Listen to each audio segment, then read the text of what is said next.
The second highest cause of death in Malaysia since 2018, 2019 and 2020 has been pneumonia. And that's what we're going to take a look at today. We're going to learn everything from what is pneumonia, the types of pneumonia and the symptoms of pneumonia. So without wasting any time at all, let's get straight into it. Pneumonia basically means the infection of the lung. That means bacteria or some sort of microorganism has invaded your lung, has gone very deep in, has colonized there, and this has caused the entire area to become wet, and this has made breathing more difficult. Usually our body protects our lungs in multiple ways. There are many methods our body uses to keep all these microorganisms away. For example, we have coughing.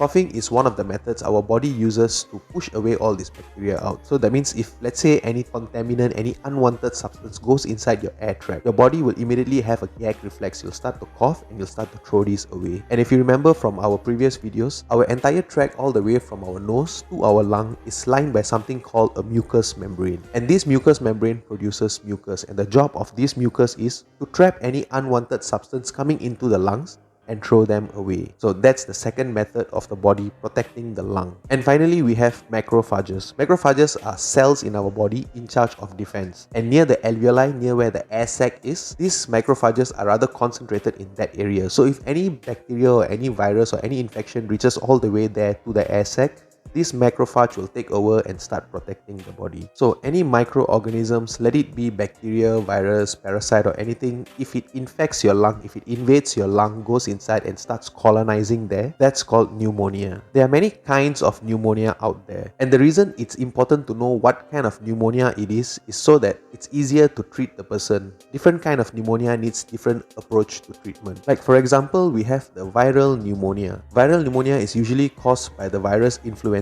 which we usually call flu. And for this case, we don't give the patient any antibiotics because antibiotics don't do anything to virus. On the other hand, we have bacterial pneumonia, which is caused by bacteria like Streptococcus pneumoniae, Staphylococcus aureus or Haemophilus influenza. These are the most common types of bacteria which causes pneumonia in people. And in very, very rare cases, especially if your immune system is not what it's supposed to be, it's not strong enough, people can even get fungal pneumonia, meaning some sort of fungus has infected your lung and it's now colonizing there. On top of that, we also classify pneumonia based on where this person got the pneumonia from. So for example, we have CAP or community acquired pneumonia, which means that person got pneumonia while he was at home or at work or somewhere other than the hospital. And on the other hand, we have HAP, which stands for hospital acquired pneumonia, or more commonly known as nosocomial pneumonia. This is when someone has pneumonia after they've been admitted in a hospital. Different countries have different guidelines. Malaysia's guidelines say if that person has been admitted for 2 weeks and then got pneumonia, then it's considered hospital acquired pneumonia. The reason this is important is because think of CAP as soldiers who were trained for war but then never got a chance to go to war, and HAP as soldiers who are actively on duty right now, meaning like soldiers in the war field. That's the difference. The hospital-acquired pneumonia is much more virulent, much more dangerous, more difficult to treat, and they are more resistant to many antibiotics. A subsection of hospital-acquired pneumonia is the ventilator-acquired pneumonia. And this is the case when someone has pneumonia, when they are admitted and they are intubated, meaning there's a tube inside them helping them breathe. This is dangerous because when someone is intubated, 99% of the time they are sedated. And when someone is sedated, their gag reflex don't work. So they don't have the cough impulse if anything goes in. When this happens, microorganism, let it be bacteria or virus, gets an easy access to the deepest part of the lung. It's like a highway for them. And finally, we have aspiration pneumonia. I'm sure everyone has had this experience before. While you're eating something, for example porridge, it goes down the wrong tube and you start coughing like you're gonna die. That is an example of the gag reflex. This happens because the food particle has now gone into the airway, so the body is trying to remove it. Most of the time, if you're healthy, this will work. But then there are some cases when this won't work. For example, people under drugs and alcohol influence, people with brain injuries, and people with trouble swallowing, especially those who are after stroke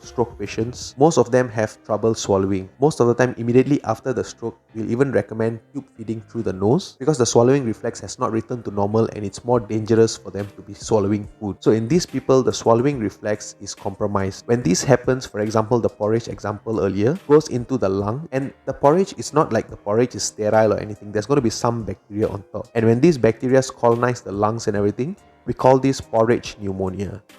That was a lame joke. It's called aspiration pneumonia. And this can even happen after an episode of vomiting if the contents of the stomach goes inside the lung. So some of the symptoms of pneumonia is dyspnea, which means difficulty breathing or shortness of breath, chest pain, productive cough, usually with streaks of pus or blood in it, and systemic symptoms like fatigue and fever. And that's all the basics about what pneumonia is, what kind of pneumonia are there, and the symptoms of pneumonia. If you found this video to be valuable, if you learned anything at all from this video, the only thing we ask is for you to share this video with your friends and family members, spread the knowledge. If you haven't subscribed to our channel yet, go ahead and smash that subscribe button, should be somewhere here. And please click the bell icon because YouTube's algorithm is changing all the time and we want to make sure our videos come and reach you. And until the next informative video, in anything you do, do your best and be the best version of yourself.